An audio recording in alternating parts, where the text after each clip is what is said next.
Mga kawaw balita, maaari ko bang hingin ang inyong like sa video na ito at pindutin na rin ang subscribe button at i-click ang notification bell para lagi kang updated sa aking mga bagong videos. Maraming salamat mga kawaw balita.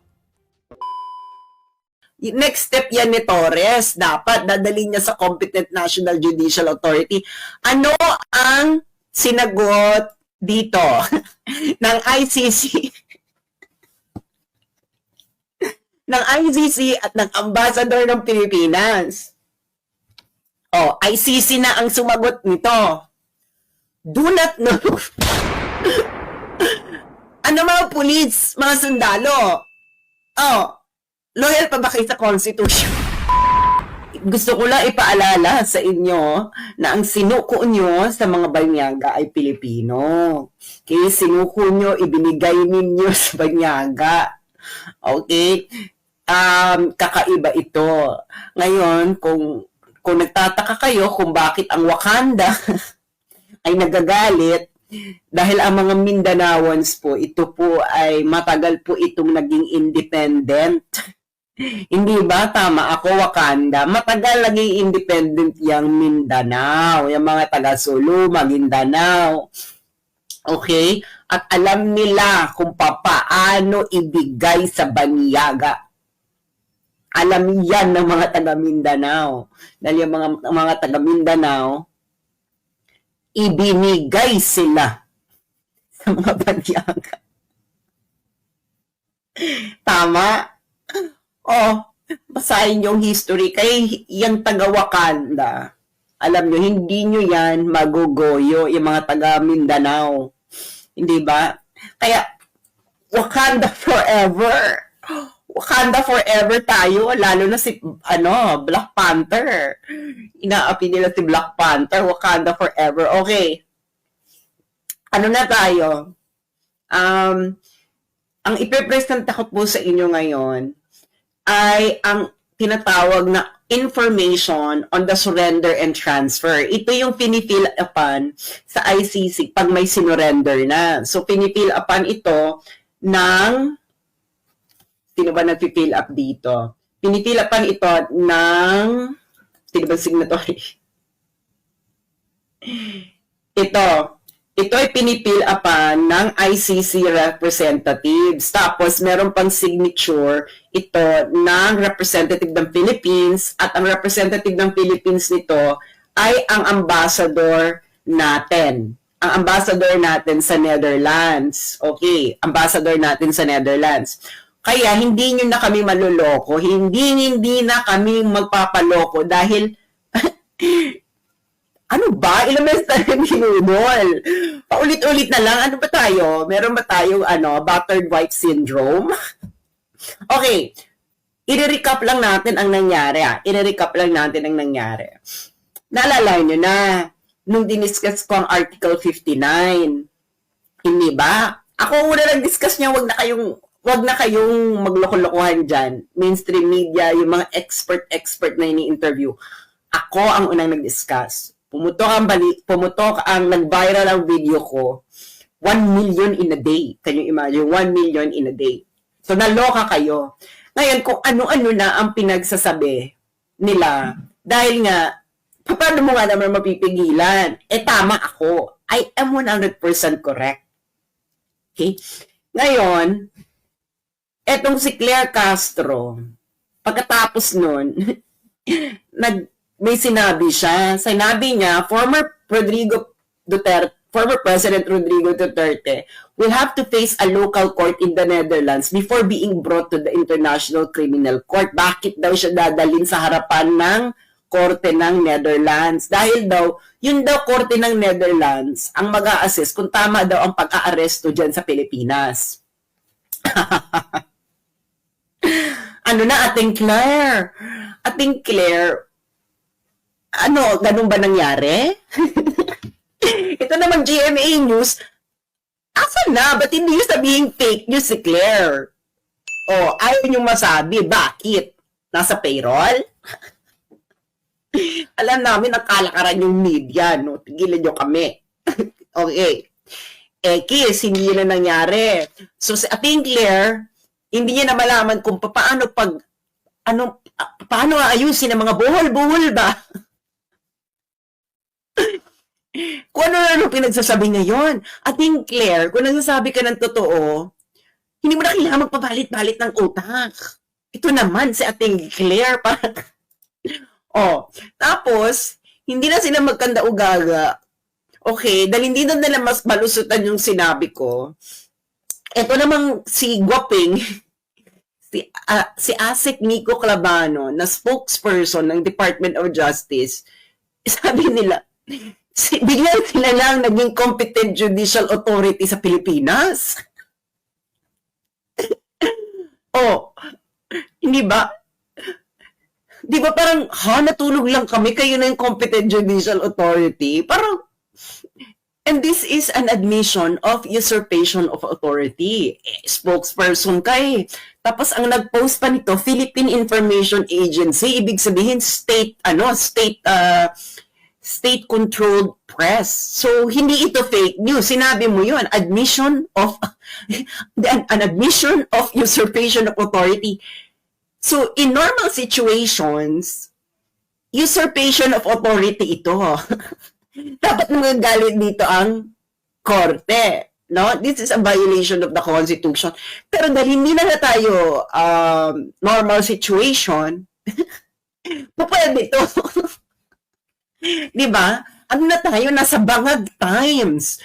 So, pag sa non-bangag times, sa sober times, kakaiba to, manulok ang mga tao, magagalit ang korte, hindi ba? Pero dahil nga nasa bangag times tayo, parang okay lang ito, hindi ba? Okay, ano ba yung naloka sila? At saka ko ipepresent ang very fashabog na dokumento straight from The Hague, from the ICC. Okay, recap lang natin, para inform kayo para inform kayo mga mamshi at mga taga-Wakanda, Wakanda forever. Okay. Okay, yung nasa taas, yung mga blue boxes, facts yan, facts. Yung pula, yan yung law. Yan ang nasa Article 59 na paulit-ulit ng pinag-uusapan, yung tinanong ni Karen Davila na hindi nila masagot ng tama. Okay, kasi ano yung mga isa nilang kabangagan? Sabi, ito pa yung isa nilang kabangagan na mga binabayaran nilang mga social media influencers na nagpapakalat na wala namang alam. Alam mo naman yung jukebox ko nung ihulog mo siya ang kanta. Sabi nila, hindi na raw ito nag-a-apply, itong Article 59, dahil hindi na raw tayo miyembro ng ICC. Yan ang sabi nila. Sabi ko naman, kung hindi ka na miyembro ng ICC, bakit mo inaresto?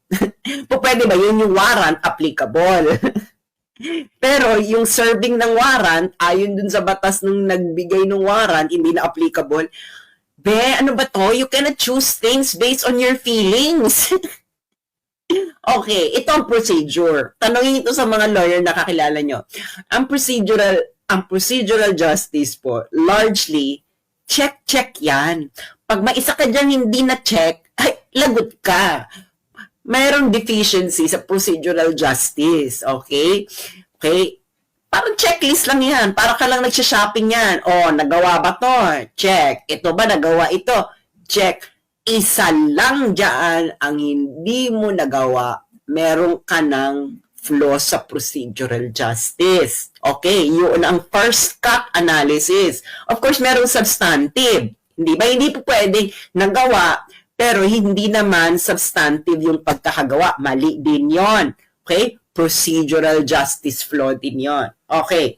So, ito na ang facts. Nakita nyo, napanood nyo ito, hindi na kami pwedeng paikot-ikutin. Inaresto si Digong. Mula saan? Alam nyo, mula sa aeroplano pa lang, hindi ba? Na parang, todo? After inaresto si Digong, saan siya sa dinala? Villamor Air Base. Ano ang Villamor Air Base? Military Air Base. Pagkatapos niyan, di ba? Sumunod doon, isinakay sa eroplano, umalis ang eroplano ng Pilipinas. Okay. Ano ang nakasaad sa batas ng pag-aaresto ng ICC suspect? Article 59, first paragraph, arrest the accused. Check. Diba? Ganun naman ang procedural. Arrest the accused. Did they do it? Check. Article 59.2, paragraph 2, iharap ang akusado sa competent judicial authority ng custodial state. Sino yung custodial state? Yung umaresto. Ginawa ba nila? X. Again, ginawa ba nila? X. Anong sinabi ko? Kahit isa lang na step sa procedural justice ang hindi mo nagawa, may flaw na yan sa procedural justice. Alam ng mga abogado yan. Okay, next. Next step. Ang competent judicial authority susuriin ang warrant, process, kung nirespeto ba ang karapatan ng accused. Hindi mo nga hinarap. Kung hindi mo hinarap, malamang yung susunod na step, X. So, X. Strike 2 na. Pagkatapos nun, yung akusado, sa Pilipinas pa lang, sa harapan ng competent judicial authority, pwede siyang humiling ng interim release. Doon pa lang sa Pilipinas. Hindi nagawa ba ni Digong, pinagawa ba ni Digong? Hindi nga, kasi nga hindi nyo nga hinarap sa competent judicial authority. So, X. So, sa lahat ng steps na ito, dalawa lang ang nasunod nyo. Yung step 1, hindi ko na ibibigay yung lahat ng step dito. Yung step 1, yung arrest the accused, saka yung pinakahuling step, sa napakahabang steps, yun yung surrender na sa ICC. So, yung middle lang mga steps, hindi nyo nagawa. Step 1 lang, saka step 7. Ano ba to? Parang fast forward? Ano to? Pinas forward nyo? Quantum leap. Hindi ba? Bigyan ng teleportation. Ay, wala na step 2, 3, 4, 5, 6. Step 7 gaga. Okay. Ngayon, ang ipipresent ako sa inyo ay isa na namang dokumento magpapatunay na tama ako. Clear. At Guoping, pakita ko lang si Guoping para meron siyang si Guoping, na spokesperson ng DOJ, mapapatunay lang na tama ako. Mali kayo, sinungaling na naman kayo. Kayo naman sinungaling. Ito naman media, nagmamaang-maangan pa kung sinong sinungaling. Huwag na kayong bang maangat. Alam na naman tao, mga ang number of views ko, alam nyo, ang reach ko na mainstream media, hindi nyo na ito mapagtatakpan. Dahil gusto ko lang ipaalala sa mainstream media, as of this moment, alam nyo kung ilan na ang reach ko, mainstream media. 141,230,987. So kahit gaano pagtatakip nyo dyan, nakita na ito ng 140 million. Dahil yan ang reach ko na as of this moment. Ngayon pa lang itong buwan na ito. At ang most ng reach na yan in this week alone. Okay. Now, eto na. Kaya i-share nyo na to. Share. Dahil lalabas na natin ang dokumento. Ang dokumentong ito ay ating nakalap sa kinauukulan. Okay. Ano ang dokumento na to? Okay. Yung mga pulis na nakikinig sa akin, kung na kayo magmaang-maangan. Okay. Ano to? Ano tong papakita ko? Ang papakita ko sa inyo, palalakihin natin. Okay? On information on the surrender and transfer. Alam, familiar dito ang mga pulis. Okay? May mga booking to parang booking. Alam niyo na booking, yung mga kayong maging kaligatan, di ba? Booking and arrest form, parang ganyan yan, di ba? Okay, eto na, straight from the International Criminal Court. Okay. Ngayon, so makikita mo na case number ICC 0121 situation in the Republic of the Philippines. Warrant of arrest. So ayan yung warrant of arrest. Pak! Name of the arrested person, Mr. Rodrigo Roa Duterte. Kinonfirm ni Digong nung na-arrest. So, saan nangyari itong, saan siya na-booking? Sa Rotterdam, sa Netherlands. Ang Rotterdam po, katabi lang po itong city ng The Hague. Okay.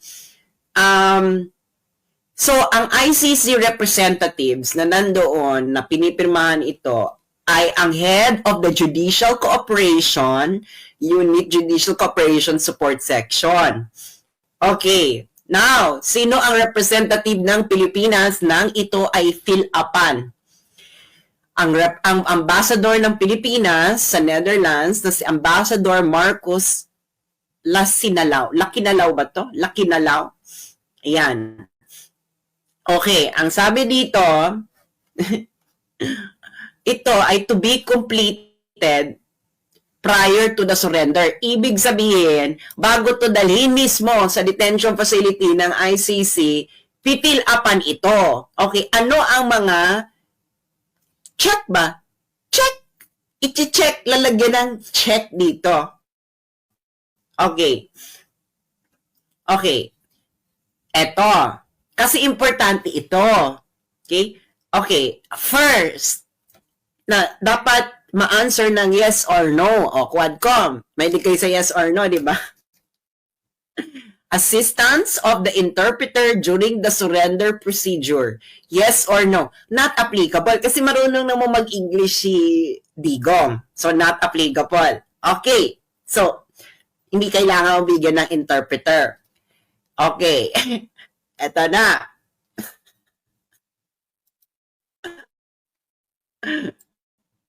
The date, time, and location of the appearance person before the competent National Judicial Authority. Required nga yan kasi, di ba? Sinabi ko na sa inyo, required sa batas nila. That is the next step after you arrest in the Philippines.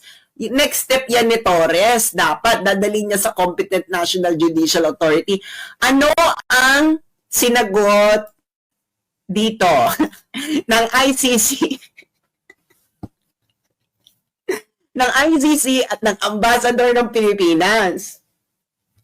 Oh, ICC na ang sumagot nito. Do not know.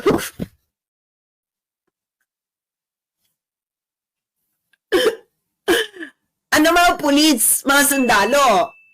Oh, loyal pa ba kayo sa Constitution? Sana loyal talaga kayo sa Constitution. Oh, ICC. Galing ito sa ICC. Ang ICC ang nag-fill up nito.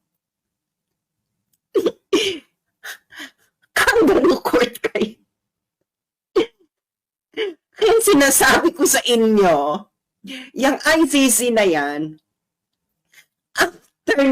during this trial of Digong, feeling ng ICC, jackpot na sila. Hindi nila alam. Hindi nila alam. Yung kakutsaba nila, mga ano, kakutsaba nila sa Pilipinas, na si Bongbong Marcos, ay budulero. Nasama sila sa budol. Yan ang tinatawag na karma. Nagmamadali kasi kayo ICC na magkaroon ng trial kasi sinabun kayo noong December ng Assembly of States. Ang Assembly of States po, ito yung mga member states ng ICC. Sinabun sila na wala naman kayong trials in process.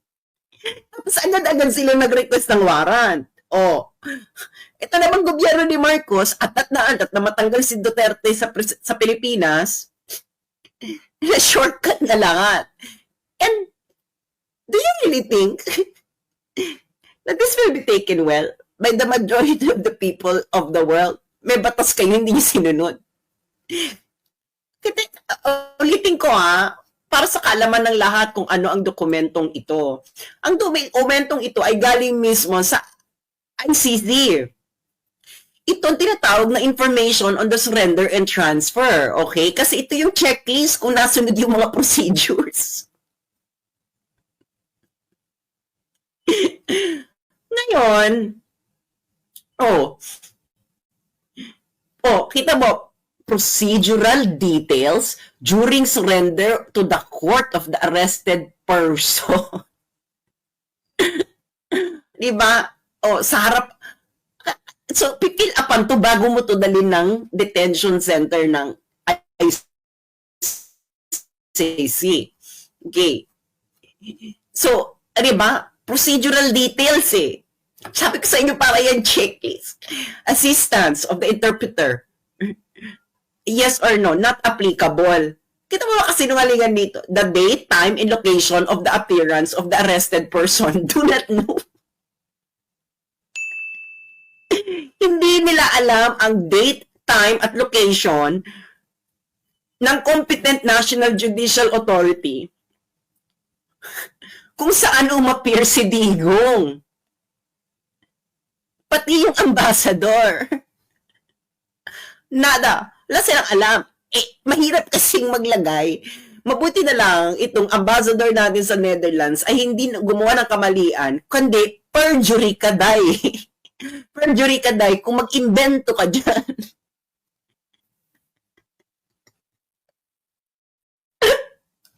Do not know. Hindi namin alam kung nasaan. Asan ba yung competent judicial authority? Sandali lang ha. Do not know. Hindi sana, kinonsult yung si Miko Clavano dahil sila naman daw ang competent judicial authority. Dapat sinabi ni Miko Clavano sa ambassador, spokesperson ng DOJ, na sila yung competent judicial authority. Pero mahila nga kasing magsinungaling. Perjury ka kasi. Pero ito sinabi ni Clavano, that's already an admission of usurpation of authority. Hindi ba? Pero, tagalin ka muna natin gwaping ha. Pero ito, sa ICC document, the date, time, and location of the appearance of the arrested person before the competent National Judicial Authority do not know.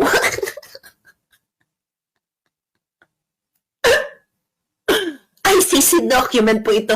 Kaya, Karen, wag na kayo magmaang-maangan. Tatanungin niyo pa na dapat atang sinurrender. Hindi dapat. Talagang kailangan mong isurrender. Ito nga ang checklist ng ICC. Gets nyo yan? Checklist, ayan na to be completed prior to the surrender. Kasi nga, yan ang procedural details. Checklist ka eh. Check. Okay. Ano ang next? Did the arrested person receive assistance of the interpreter during the national proceedings? Sabi not applicable. Of course, kasi marunong ka mag-English. Tapos yung next question, did the arrested person receive legal assistance during national proceedings? Sino naman ang nagay-lagay dito nang he received legal assistance during national proceedings? Paano magkakaroon ng national proceedings? Hindi naman hinarap sa competent judicial authority yung tao. Kasinungalingan. Sinabi mo, hindi mo alam kung hinarap sa competent judicial authority, pero ang pinilapan, kung sino man nag-fill up dito sa ICC, kayong UICC, you wrote, he received legal assistance during national proceedings. Yung national proceedings na nire-refer dito ng ICC ay yung appearance before a competent national judicial authority in the Philippines. Hindi mo alam kung nangyari ito, pero alam mong binigyan ng legal assistance. Sabi nga mga Ilocano, okay na nanam.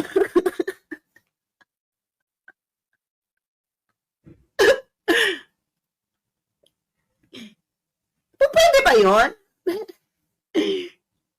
Binigyan ng legal assistance sa national proceedings, pero hindi mo alam kung kailan, hindi mo alam kung hinarap pa sa National Competent Judicial Authority. Napakasinungaling din na nag-fill up na ito na do not know. Hindi mo alam kung no or yes, kasi simple lang yung answer dun eh. Yes or ano lang, date, time, and location. So, hindi niya alam ang date. Kung kailan hiharap si Digong sa competent National Judicial Authority sa Pilipinas. Hindi rin niya alam ang time. Hindi rin niya alam ang location. Itong paghaharap sa competent National Judicial Authority, ito yung national proceedings. Pero, alam mo na binigyan siya ng legal assistance. Doon sa national proceedings. Hindi mo pwede yun. Naglulukuhan tayo. Nakigets nyo na. The International Criminal Court has to be shamed in the international community because you are working based on dubious information from the start. How will you confirm na binigay ng legal assistance during national proceedings? Yung national proceedings na sinasabi dito ay ito, yung paghaharap kay Digong sa competent National Judicial Authority. Hindi mo alam ang date, hindi mo alam ang time, hindi mo alam ang location ng competent National Judicial Authority kung saan hinarap si Digong, do not know. Tapos bigla ka magsasabi na nabigyan siya ng legal assistance during that national proceedings?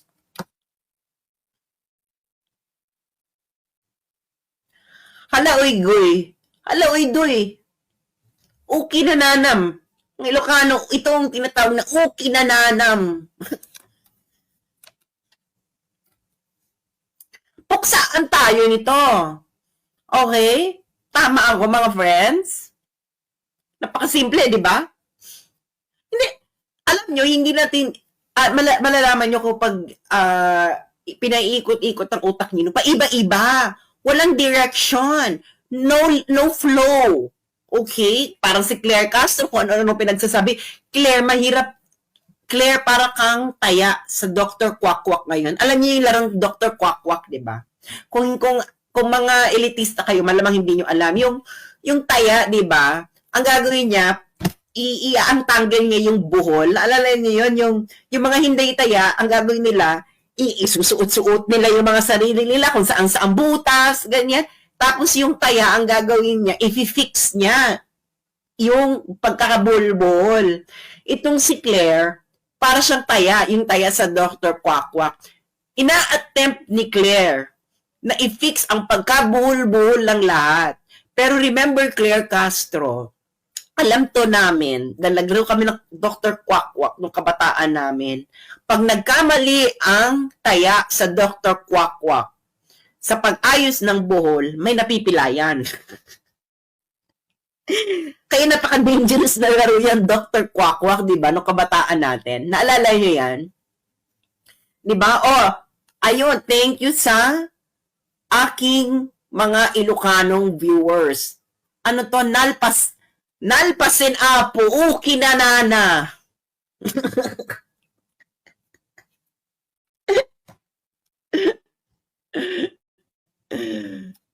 The date and time of location of the appearance of the arrested person before the competent National Judicial Authority do not know. Yan ang sagot ng ICC. Sa booking, sa procedural details ng pagkaka-aresto kay Digong. Do not know. Hindi alam. Pero alam na may legal assistance. So, ano yung national proceedings? Inaresto mo lang. Doon ka lang nagtapos. Pero, hindi mo ginawa ito. Itong pinaka-importante. Bakit yan ang pinaka-importante? Kasi, after tanungin kung binigyan ba ng interpreter si Digong sa Pilipinas, ang tanong na, anong oras ba yan? Anong oras ba yan? At araw? At lugar ng appearance niya sa competent National Judicial Authority sa Pilipinas. National Authority. Ano pa bang nation? Pilipinas. Kaya yung iba, si Claire, sabi niya, Netherlands daw itong competent National Judicial Authority na gagawa. Korte sa Netherlands.